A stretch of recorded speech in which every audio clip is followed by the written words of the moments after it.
ça y est. Tous les dimanches, les hommes politiques et les personnalités publiques font leur école buissonnière sur Océan FM.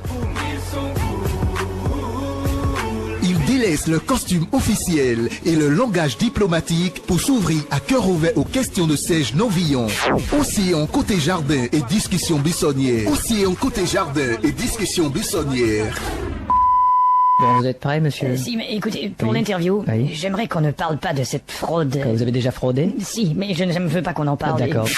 Océan côté jardin et discussion buissonnière, c'est toutes les découvertes côté jardin de ceux qui nous dirigent. Tous les dimanches matins, 8h, Océan FM. 88.6. Océan côté jardin et discussion buissonnière pour tout connaître sur nos hommes politiques et les personnalités publiques.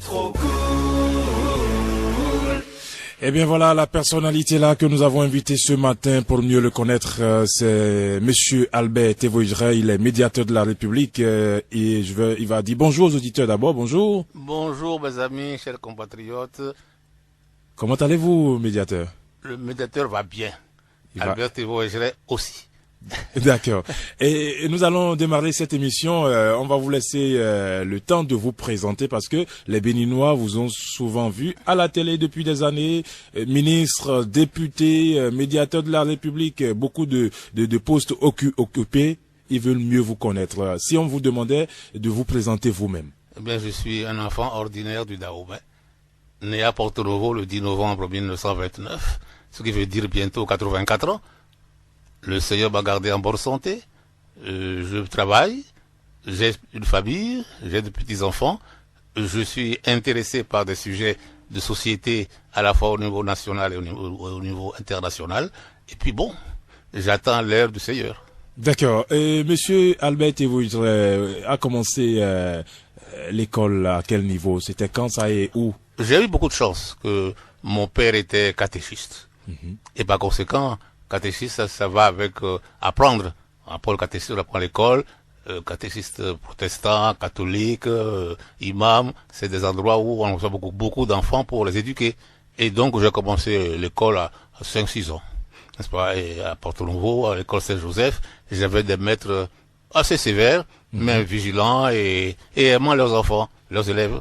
J'avais certains maîtres Jean-Baptiste Arimomo, que je n'ai pas oublié, et qui a été toujours pour moi quelqu'un qui me cognait un peu la tête, mais qui était tout heureux de me voir réussir au CEP parmi les premiers. D'accord. Et quel souvenir vous gardez de votre cours primaire? Ah, un très bon souvenir. D'abord, on travaillait, on cultivait beaucoup la mémoire, mais on était heureux d'être ensemble, on a toujours gardé de très bons contacts avec ceux qui... On n'est pas très nombreux, pour dire la vérité. C'était quand même dans les années 35, bon, il y avait des élèves, mais c'était pas tout le village. Et par conséquent, on se connaissait tous, on connaissait les parents, on avait beaucoup comme c'était une école confessionnelle, religieuse, il y avait non seulement l'école, mais il y avait le patronage, il y avait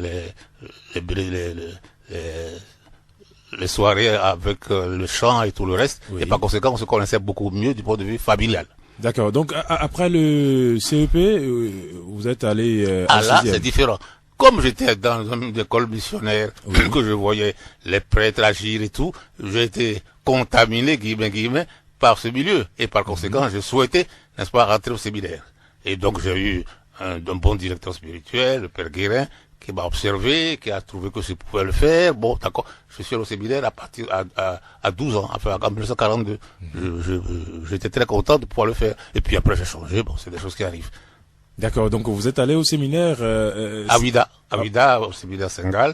J'étais au petit séminaire, j'étais le gamin de la classe, Oui. puisque c'est le dernier, disons, du point de vue âge, n'est-ce pas, j'avais 12 ans, c'est tôt. Par conséquent, je suis resté quand même jusqu'à 19 ans.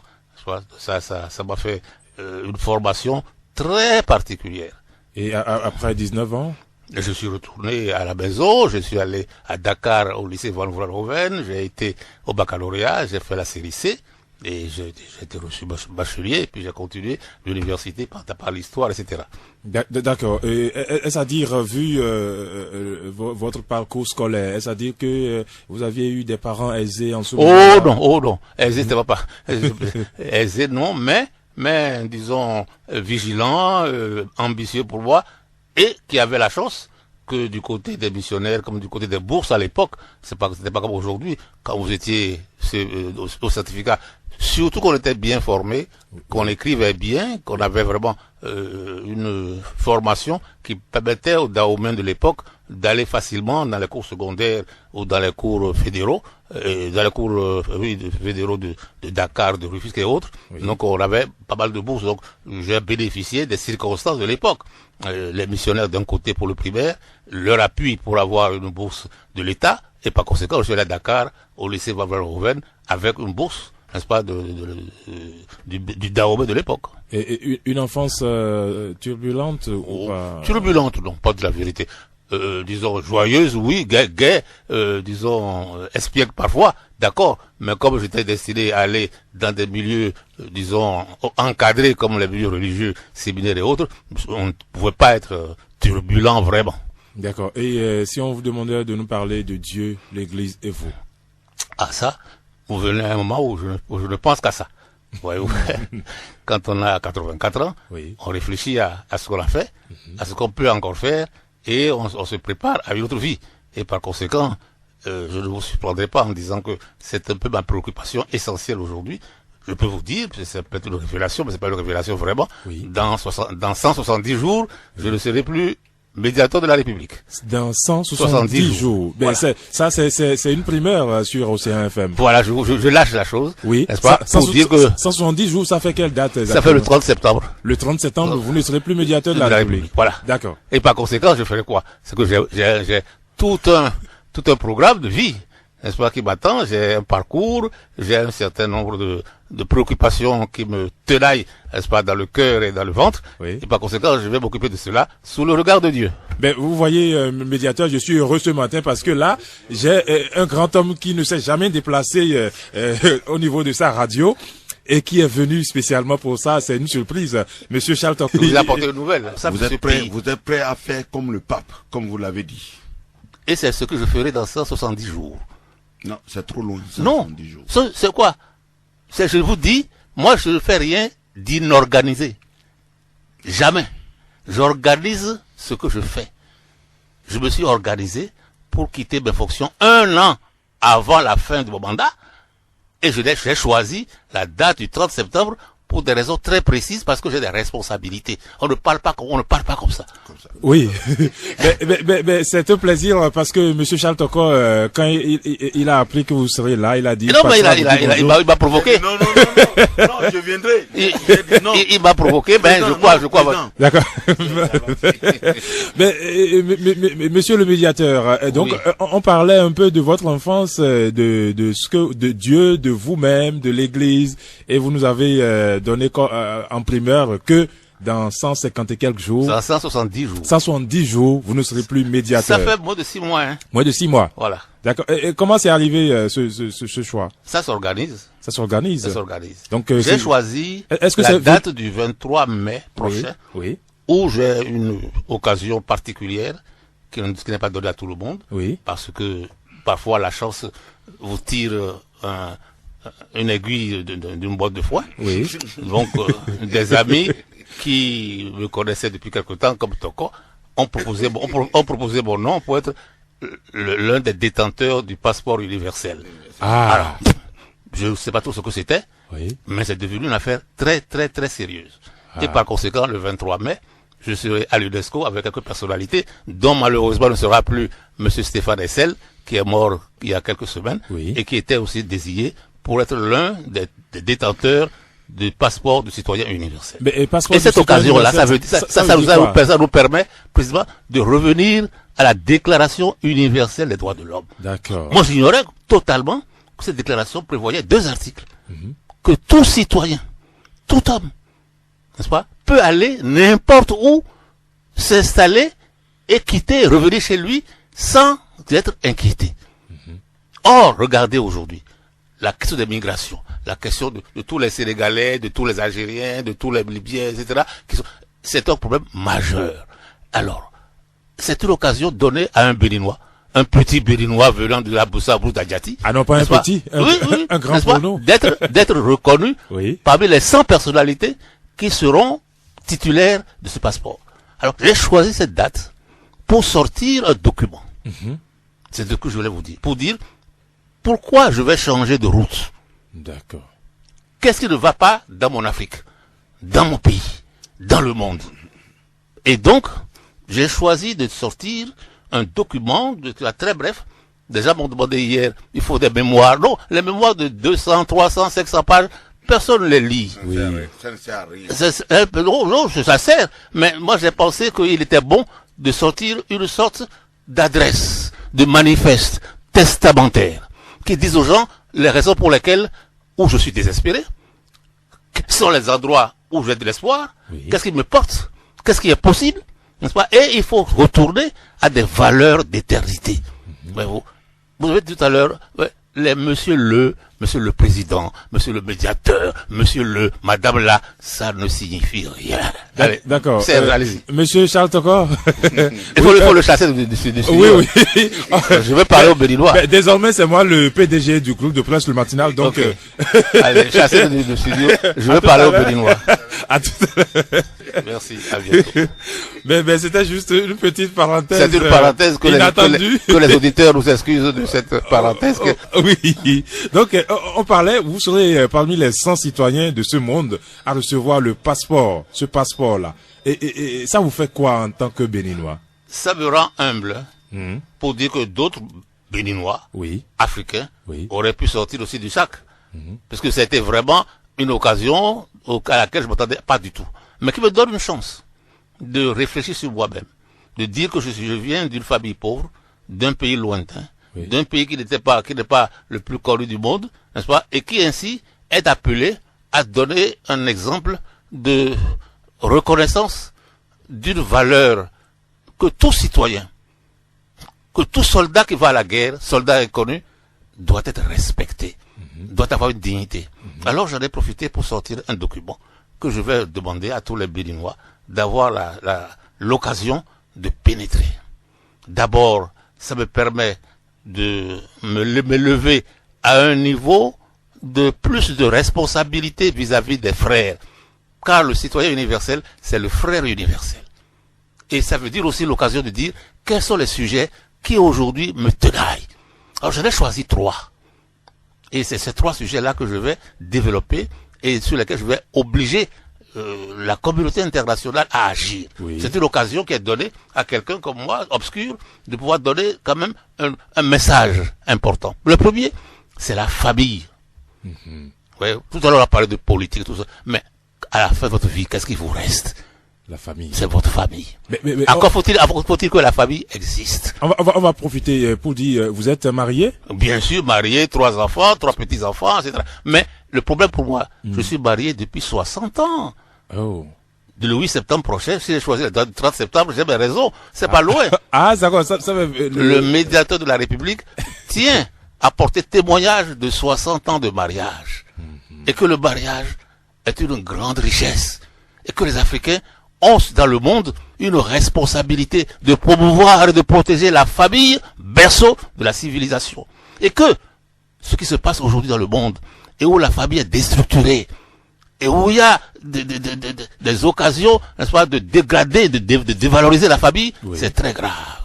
Il faut que les Africains disent haut et fort l'importance d'une famille normale, d'un père normal, d'une mère normale, d'enfants normalement éduqués. Je veux le dire ça en tant que citoyen universel. Je veux dire aujourd'hui que quand on regarde le monde et qu'on écoute ce qui se passe, le dialogue interreligieux est essentiel. Ce matin, je viens encore de voir en Égypte ce qui se passe dans les Coptes et les chrétiens.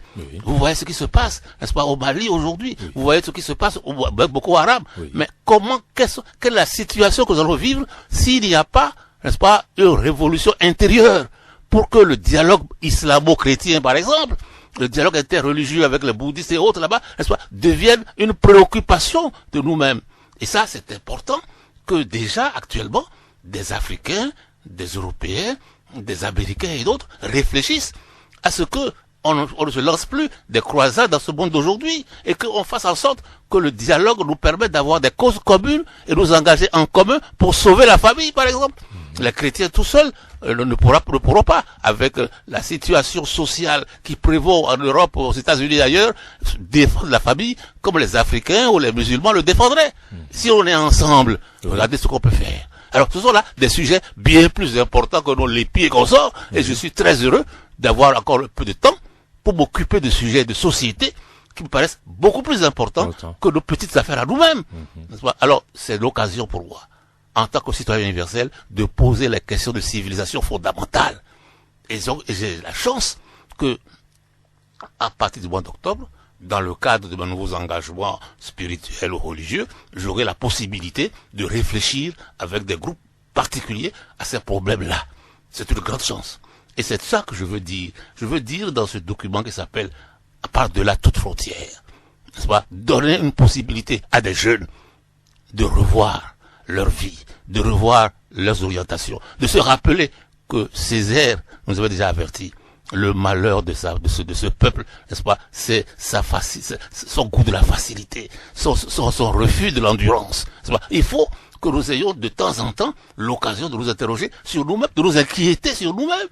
Ce que, comme je disais tout à l'heure, c'est que, est-ce que les Béninois s'inquiètent sur eux-mêmes?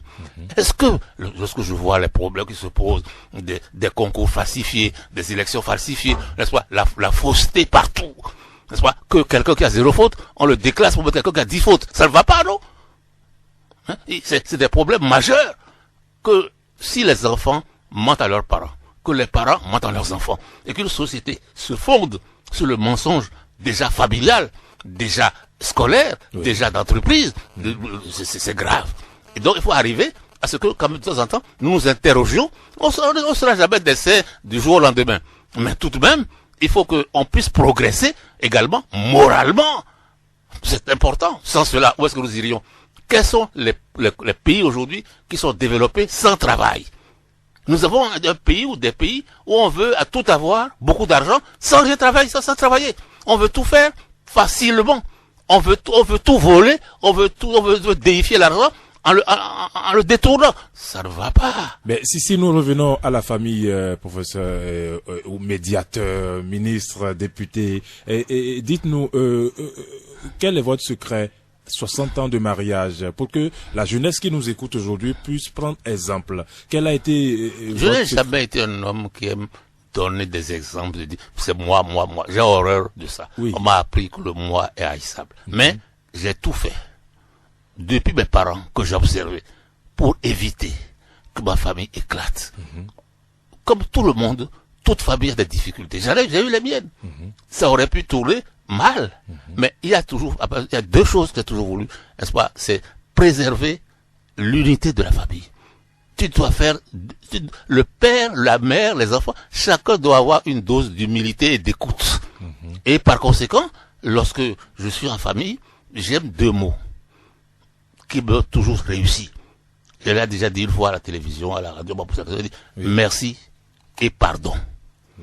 C'est 2 mots extrêmement importants. Et les hommes en général, disent parfois merci, mais pardon difficilement. Or, il faut savoir dire, même si vous avez profondément raison, dire j'ai dû pouvoir me tromper, excuse-moi. Et le lendemain, vous pouvez vous expliquer en disant, je t'ai demandé pardon hier parce que tu t'es fâché, mais voici la raison pour laquelle la situation a été dans cette circonstance où tu n'as pas compris. N'est-ce pas? Et également, montrer quand quelqu'un fait bien, dire qu'on a remarqué que la cuisine était bonne. Merci. Que la difficulté qu'on avait hier sur tel enfant a pu se régler parce que chacun y a mis du sien. Merci. Le mot merci permet de décrisper, de reconnaître chez l'autre qu'il y a quelque chose de bien qui a été fait et que c'est vous qui en avez bénéficié. Le mot pardon permet de dire, vous n'êtes pas toujours le seul qui avait raison. Avec ces 2 mots-là, vous marchez droit. Bien sûr, il y aura des moments où il y aura des petites parenthèses, mais 60 ans, ça a très vite passé. Et je suis très heureux de dire qu'il est bon de donner l'occasion à des jeunes de savoir que le mariage, c'est possible. La famille, c'est possible. C'est une richesse. Et que tout ce qui se fait là, toutes les expériences, n'est-ce pas, contentes, mariage entre hommes, entre femmes, des choses de ce genre-là. Non, il faut que les Africains disent haut et fort qu'ils ne sont pas d'accord. C'est pas la peine de dire aux autres, c'est votre affaire. Non. Ça vient déjà en Afrique du Sud et ailleurs. Il y a des comportements, des habitudes. C'est déjà au Bénin? C'est déjà au Bénin. Alors, c'est très grave, ces choses-là. Je ne dis pas que chacun doit faire comme l'autre. Je donne à chacun la possibilité d'avoir ses penchants, etc. Mais la normalité sociale, à partir d'exceptions, je demande à interroger cela. Et je dis mon désaccord profond sur ce genre d'expérience. La famille, c'est pas cela. D'accord. Et quel a été les points, votre genre de femme?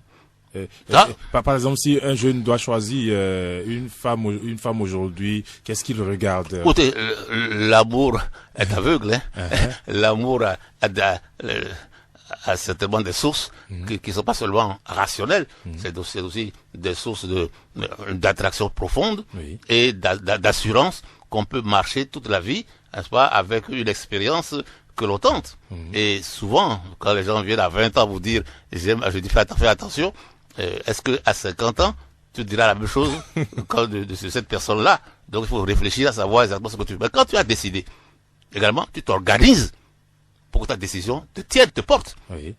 Il faut dire tous les matins, je suis marié, j'aime, je vais affronter, j'ai une cause commune à défendre. Est-ce à dire que le médiateur n'a jamais regardé ailleurs à part son épouse? Je suis un homme comme tout le monde, mais j'ai toujours su, disons, revenir à moi-même. Ah, d'accord. Car ma femme, c'est moi, d'abord.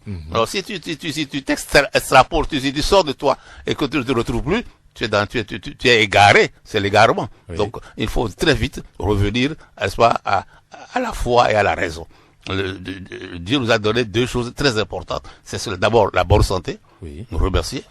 Et cette bonne santé m'a permis de bénéficier de la foi qui m'a été révélée. Et surtout, de la raison qu'il a fallu que je maîtrise pour apprendre, étudier et marcher comme un homme doit marcher, c'est-à-dire rationnellement. Quand on fait des écarts comme ça, c'est qu'on devient un peu fou, n'est-ce pas? Et par conséquent, il faut toujours ramener la chose à la raison. La raison permet d'échapper à tous les égarements qui vous empêchent d'être véritablement des hommes respectables. Oui, et on va parler de rumeurs à présent. Et vous avez fait le séminaire, vous l'avez dit tout à l'heure. On nous a dit que lorsque vous étiez au séminaire, vous avez l'habitude, par exemple, lorsqu'on donne un devoir, vous passez à la bibliothèque la nuit, et quand tout le monde dort et... On raconte beaucoup de bêtises. Mais ce qui est important, c'est que je vais vous faire une deuxième révélation. Je retourne au séminaire. Maintenant? Oui. À 84 ans. Je retourne réétudier. Je retourne réfléchir à nouveau. Je retourne prier à nouveau. Je retourne trouver les valeurs d'éternité qui peuvent me permettre encore de témoigner sur le mariage, sur le dialogue islamo-chrétien, sur le dialogue interreligieux et aussi sur l'importance de la souffrance comme éducation pour aller beaucoup plus loin. Il n'y a pas de gloire, il n'y a pas de succès sans travail. Il n'y a pas de développement sans que vous passiez par l'apprentissage de la sueur. Et ça, c'est important que les Africains sachent cela de plus en plus. Nous avons été ceux qui ont été les serviteurs des autres. Ils ont été développés grâce à notre travail. Mais développons-nous nous-mêmes. Est-ce que vous croyez que les Chinois seraient où ils sont aujourd'hui, les Japonais, c'est pas sans que la valeur travaille. C'est bref, la valeur, n'est-ce pas, d'aller vers les hauteurs à travers les sentiers, les ronces, les rocailles. C'est important. Et par conséquent, je suis sûr que les Africains ont besoin aujourd'hui que des gens témoignent pour ces valeurs-là. Et qu'est-ce que vous pensez de la jeunesse béninoise aujourd'hui qui, dans la rue, sur moto, conduit n'importe comment? Oui, j'ai confiance que cette jeunesse... Doucement, médiateur. Océan FM, voilà, et Océan Côté Jardin. Dans cette même jeunesse, où nous déplorons tout, il y a des volontaires, j'en ai rencontré quelques-uns récemment, qui sont désireux de s'engager pour que leur société, leur famille d'abord, leur société, leur milieu progresse. Et donc, sur la base, on n'a pas besoin d'être 1000 sur 1000.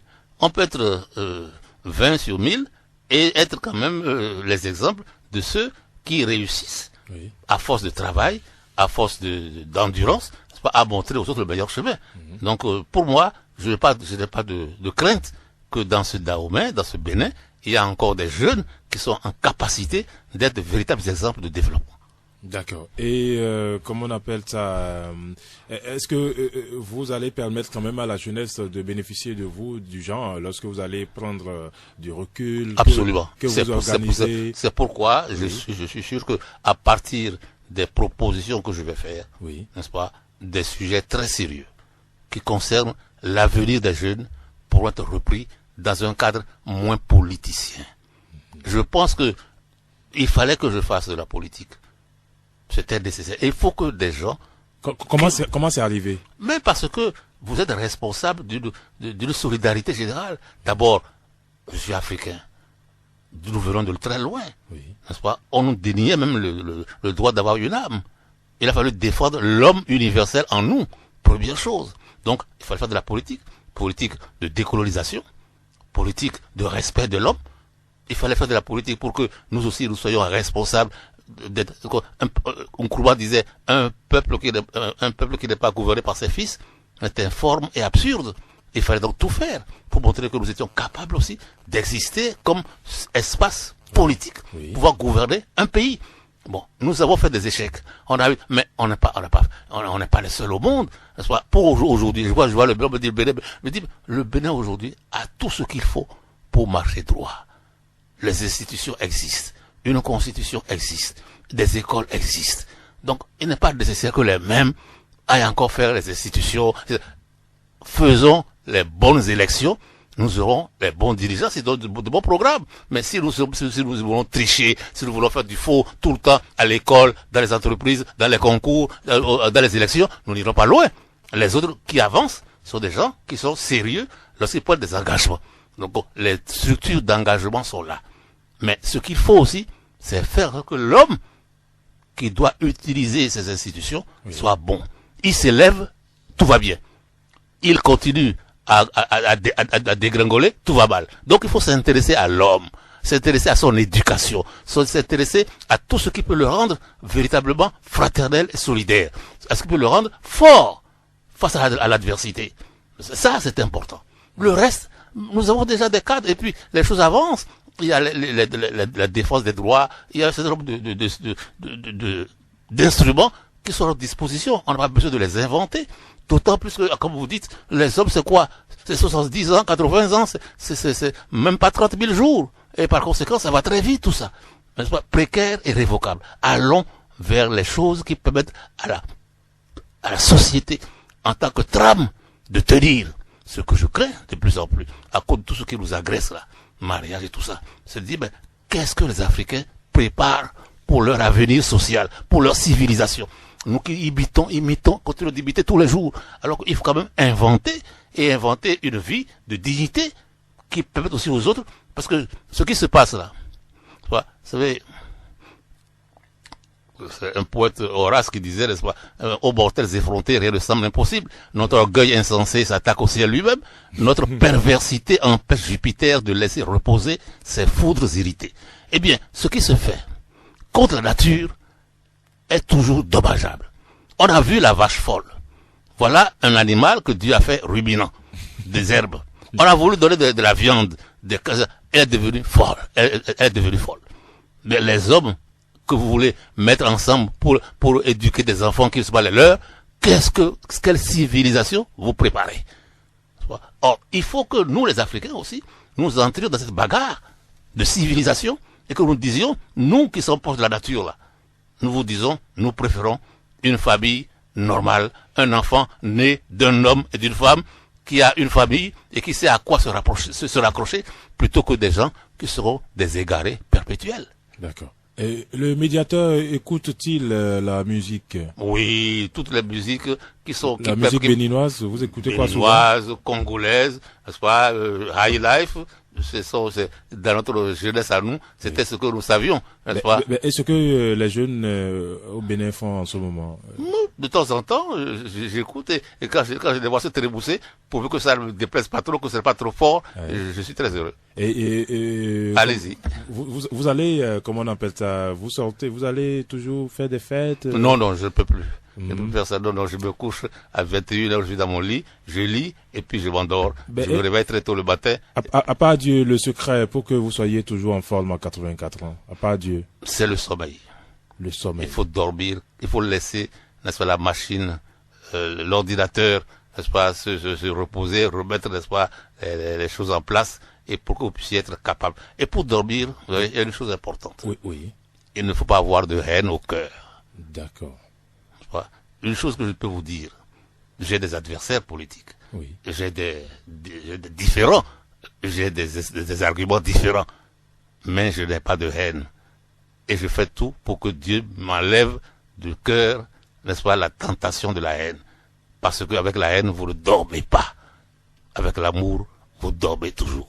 Et bien, et vous réveillez avec l'espérance. D'accord. Et on vous appelle le renard. Quand vous avez appris ça pour la première fois, ça vous a fait quoi? Vous savez, ça fait à la fois rire et plaisir, et parfois ça fait hausser les épaules. Je suis pas si renard que ça. Je me fais parfois avoir pas de plus renard que moi. Hein. Sinon j'aurais eu beaucoup de choses en étant pas naïf. Je suis parfois naïf. Ah, ok, d'accord. Et comme on appelle à la maison, vous avez souvent fait la cuisine avec Non, à la rigueur, enfin la coque, ça veut dire que de l'œuf qu'on met dans une casserole et parfois de laisser la casserole brûler. Alors non, j'ai beaucoup de chance à la maison, je suis très gâté. D'accord. Bien que j'ai une femme au moins avec qui je peux discuter littérature, discuter et religion et tout le reste. Mais je suis pas un très bon gestionnaire des affaires, disons, de cuisine. D'accord. Nous allons laisser les auditeurs maintenant et ils nous ont écoutés. Ils vont vous poser quelques questions. S'il vous plaît. Ayant un rapport à l'émission. Merci. Oui. Auditeur en ligne, bonjour. Serge, bonjour. Oui, comment allez-vous? Allez-y très rapidement. On m'appelle Jules. Oui. Professeur, bonjour. Bonjour, cher ami. Voilà. De façon associative, nous avons retrouvé Paul Martial Thévoï-Guéret, certainement votre frère, dans un état comateux pendant plus d'1 mois, sans aucun parent à son chevet. Je voudrais me prosterner à vos pieds. Allons. Monsieur. Vous m'écoutez? J'écoute. Il est mon frère, de même père, de même mère. Je m'occupe de lui à tous les instants. À tous les instants. Je vous en prie. Ne me prenez pas pour un monstre. Du tout. C'est mon frère. De même père, de même mère. Il n'y a pas 1 centime qui lui manque. C'est moi qui l'ai envoyé avec assistance médicale, ambulance et tout, à Tanguita. On sait ce que j'y fais. Quelqu'un part aujourd'hui pour le voir et lui apporter les assistances. Donc, ne me touchez pas sur des choses très personnelles. Je suis un homme très proche des miens. Quand je prie tous les matins, je prie Dieu pour que il m'aide à soutenir tous ceux qui portent mon nom. Je vous en prie, ne revenez plus jamais sur un tel sujet, s'il vous plaît. Un autre sujet, s'il vous plaît. D'accord. Mais vous avez une autre question? Non. Une autre question qui se rapporte à l'émission. D'accord. Qui est rapport à l'émission, s'il vous plaît? On l'a su bien dit. On a quelqu'un d'autre du côté du téléphone. Bonjour. Monsieur Novillon, bonjour. Bonjour, monsieur Metton. Vous êtes en direct. Merci bien. Professeur Thévoï-Guéret, bonjour. Et bonjour. Merci d'avoir répondu à l'appel. Merci. J'ai 3 questions. La première. Les prisons civiles. Oui. On a l'impression que vous avez baissé la garde. Non. Malgré les choses qui ne s'améliorent pas, la surpopulation. J'ai discuté toujours dans ce cadre avec un juge la fois dernière. Il me disait, lorsque les prisons étaient construites, c'était en quelle année, avec quelle population. Aujourd'hui, nous sommes en quelle année, avec quelle population. Est-ce que le médiateur maintenant peut orienter ces différentes luttes au niveau, dans ce domaine-là? D'accord. Ça, c'est la première question. Oui. Alors, je réponds tout de suite. Je réponds d'abord tout de suite, pour que je n'oublie pas. Oui. Monsieur. Oui. Venez demain matin à la médiation de la République. Demandez le nom de monsieur Émilien Amonsou. Oui. Demandez-lui le dossier de ce que j'ai fait sur les prisons tous les jours. Tous les jours. Je D'accord. réussis parfois, j'échoue beaucoup, mais je continue. Merci. Venez demain, vous aurez le dossier. D'accord. Je peux continuer. Oui, Oui. allez-y rapidement. Deuxième point, le président Charles Toko a déjà abordé l'essentiel, mais je voudrais dire, est-ce à dire que votre silence, parce que la fois dernière, la présidente de l'Ordre des pharmaciens aussi en a parlé, est-ce à dire que votre silence est la preuve de votre mécontentement? Non, allô, c'est par rapport à l'émission, s'il vous plaît. Bon, Non, mais je bien sûr, je continue vais lui avec la répondre, c'est pas un dernière problème. question. Non, mais Quel conseil le médiateur ou le professeur a à l'endroit de la jeunesse pour l'aider à réduire ses peines? Parce que vous n'êtes pas sans savoir qu'il y a toute une panoplie de problèmes qui accablent la génération montante, la jeunesse aujourd'hui. Quel conseil, quelle conduite à tenir pour réussir comme vous? C'était Herman Metton. Bon dimanche à vous. Merci beaucoup. Merci. Ça, c'est une très bonne question sur laquelle je veux revenir. Oui. N'est-ce pas? L'éducation de la jeunesse, en famille, Voilà. à l'école et dans la société, c'est la priorité des priorités aujourd'hui. Et tout ce que chacun de nous peut faire, parce qu'il ne faut pas toujours dire c'est l'autre qui doit faire. Le papa, la maman, le frère, la sœur, n'est-ce pas, le maître d'école, nous sommes tous responsables de notre société. Il ne faut pas que nous ayons toujours l'idée que c'est l'autre qu'il faut pointer du doigt. Chacun de nous a une responsabilité. Et ensemble, nous avons également des responsabilités sociales. Ce que je voudrais que les Béninois se rendent compte. Oui, c'est vrai, vous élisez quelqu'un, il est responsable, il peut échouer, vous avez les méthodes qu'il faut pour le lui dire, mais en même temps, vous aussi, chaque fois, regardez-vous dans ce que vous pouvez réaliser. Il y a des choses que vous pouvez faire, faites-le. Que chacun au moins soit, autant que je peux, être le bon médiateur pendant le temps que je suis en cette fonction-là. Oui. Ben, je partirai un jour et il y aura quelqu'un d'autre. Il ne faut pas que quelqu'un fasse mieux que moi, volontiers. Mais le problème n'est pas là. C'est que toujours, on veut savoir si le ministre d'à côté, le député d'à côté fait bien. C'est toujours monsieur c'est toujours la faute de l'autre. Moi, je n'ai jamais de faute, je ne commets jamais d'erreur. Non! Chacun de nous a ses erreurs et doit aussi de temps en temps se regarder et se redresser. C'est important. D'accord. Et on va prendre quelqu'un d'autre rapidement. Nous sommes à quelques minutes de la fin. Allô? Oui, bonjour monsieur. Oui, vous êtes en direct. Oui, on m'appelle Gauthier Delphé. Oui. Je vous appelle de Porto Novo. Oui. Je voudrais juste demander quelque chose à notre médiateur. Oui. Qu'est-ce qu'il pense d'une loi ou d'un règlement intérieur élaboré par le législateur ou un groupe d'hommes qui, aujourd'hui, depuis 1995, cette loi ne fait pas avancer cette coopérative et ne fait que diviser les hommes. C'est quel genre de loi? C'est quel genre de loi? Je voudrais savoir. Ah bon, c'est-à-dire, je voudrais parler des coopératives d'aménagement rural où il a été dit l'État béninois doit gérer les coopératives d'aménagement rural. Ben, ça n'a pas allô, ça n'a pas rapport avec l'émission, s'il vous plaît. Je vous en prie beaucoup. Merci, Non, mais- merci, bonne journée. Oui, nos amis, bon, comme on n'a pas l'habitude de vous avoir tout le temps, et de tout mélanger en même temps, voilà, ben, nous allons vers la fin de cette émission, et il y a eu 2 révélations au cours de cette émission.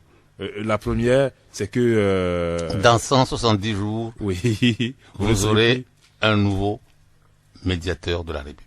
D'accord. Le chef de l'État, dans les conditions que la loi a fixées, nommera quelqu'un d'autre. Mais moi, j'aurai tout fait pour que cette structure très importante existe.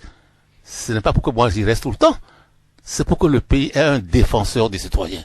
C'est pour que le pays ait un protecteur du citoyen. Et que les gens puissent s'adresser à... Et je suis très heureux de pouvoir faire un rapport pour dire, voici ce que j'ai pu faire. Voici les choses sur lesquelles on a pu faire des progrès. Voici ce qui reste encore à faire. Quand je vois dans les autres pays, depuis la Suède jusqu'au Burkina ou ailleurs, ce que nous, médiateurs, avons pu réussir à mettre au point, même si c'est petit, c'est important qu'il y ait un équilibre dans la société, qu'il y ait une instance dans laquelle, sans argent, on puisse régler un certain nombre de problèmes qui permettent aux citoyens de vivre mieux. Ça, c'est une première chose. Oui. La deuxième chose, c'est de dire que faut pas baisser la garde. Il y a d'autres sujets, d'autres problèmes sociaux très importants qui nous attendent, sur lesquels nous devons, nous Africains, entrer en matière. Premièrement, je pense que nous avons, sur le plan de dialogue interreligieux, sur le plan du dialogue islamo-chrétien, par exemple, des avancées importantes à faire. Je prends un exemple. Lorsque les musulmans, moi je suis chrétien, mais lorsque les musulmans, n'est-ce pas, célèbrent la foi d'Abraham, la solidarité, la foi, pourquoi est-ce que les chrétiens ne s'associeraient pas à eux pour qu'ensemble, on porte cette foi d'Abraham à un niveau tel qui nous permette de régler des problèmes sociaux de grande importance, comme le problème de la famille, le problème du mariage, le problème du travail, le problème de la solidarité. C'est important que nous trouvions des causes communes pour pouvoir nous porter et rester ensemble, unis dans un pays. Nous avons un certain nombre de défis communs sur lesquels il faut aussi s'appesantir et travailler. Faire en sorte que nos enfants aient des voies de développement différents et que la fausseté en famille, dans les écoles, dans les entreprises, dans la société, dans l'expression politique, soit pas du tout la base, n'est-ce pas, de l'avenir. C'est pas possible. L'avenir fondé sur la fausseté est un avenir compromis. Oui, qu'aimeriez-vous que nous retenions de vous par rapport à la postérité? Oh, un frère parmi nous. C'est ce que j'ai été. Je ne veux pas partir avec des titres, monsieur le, etc. Non, je veux partir avec une fraternité construite et prolongée. C'est pourquoi je vous propose, lorsque je partirai, de bien regarder ce que je me permettrai de dire pour permettre, à travers, au-delà de toute frontière, de retrouver l'homme universel, l'homme fraternel, de faire en sorte que le développement soit l'affaire de tous, unis dans l'effort, unis dans le vrai, et unis dans l'assistance, le courage, l'encouragement aux plus humbles, aux plus petits. On ne peut pas gouverner un pays avec une classe qui domine. On gouverne un pays avec un espace solidaire que l'on construit. Et il faut tout faire pour que cet espace construit par les jeunes qui viennent après nous soit un espace de fraternité véritablement ressenti. C'est ça qui est pour moi l'essentiel de notre combat aujourd'hui, et non l'essentiel d'arriver les uns à écraser les autres et arriver à être au-dessus. Pour faire de grandes choses, il ne faut pas être au-dessus des hommes, il faut être avec eux, mais avec eux en bonne santé physique, mentale et sociale. Et vous l'avez dit, hein, pour garder sa bonne santé physique, il faut dormir. Il faut bien dormir. Et dormir sans la haine. Sans la haine. Dormir avec l'amour. C'est ça. C'est important. Voilà. Avec la haine, on ne construit rien. Et vous retournez au séminaire, vous l'avez dit également. Oui, je retourne prier. Oui. Je retourne m'associer à tous ceux qui veulent que les valeurs d'éternité fondent leur avenir. D'accord. Et un mot à l'endroit de nos auditeurs? Mais, chers frères, faites en sorte que, véritablement, l'amour entre nous permette de surpasser les aléas du moment. C'est très difficile. Je partage vos peines, je partage vos doutes, je partage vos souffrances, mais je partage aussi votre espérance. Et cette espérance-là, pour la partager, il faut que nous fassions en sorte que les valeurs d'éternité nous portent. Je trouve que les autorités, les responsables spirituels, religieux dans ce pays aujourd'hui ont une responsabilité immense de nous fouetter pour que nous puissions retrouver les valeurs qui feront de nous des hommes qui seront une boussole pour une vraie jeunesse, parce qu'il y a un avenir pour l'Afrique. L'Afrique commence seulement à exister dans un monde qui est en train de perdre un peu sa boussole. Et au sein d'un couple, vous l'avez dit, 2 mots, merci. Merci et pardon. Cela permet de dire je t'aime. Et c'est important. D'accord. Et vous faites quoi souvent les dimanches? Oh, je me repose. Oui. J'écoute. Oui. Et je prie quand c'est dimanche. C'est important aussi. D'accord. Je vais vous laisser partir avec Franco et OK Jazz. Merci. Le titre Regina. Merci. Allez. C'est l'arrêt de l'amour, c'est bon. Oui. Tous les dimanches, les hommes politiques et les personnalités publiques font leur école buissonnière sur OCO FM. Ils délaisse le costume officiel et le langage diplomatique pour s'ouvrir à cœur ouvert aux questions de Serge Novillon. Océan côté jardin et discussion buissonnière. Océan côté jardin et discussion buissonnière. Bon, vous êtes prêt, monsieur? Si, mais écoutez, pour Oui. l'interview, Oui. j'aimerais qu'on ne parle pas de cette fraude. Que vous avez déjà fraudé? Si, mais je ne veux pas qu'on en parle. D'accord. Océan côté jardin et discussion buissonnière, c'est toutes les découvertes côté jardin de ceux qui nous dirigent. Tous les dimanches matins, 8h, Océan FM. 88.6. Océan côté jardin et discussion buissonnière pour tout connaître sur nos hommes politiques et les personnalités publiques. Trop cool.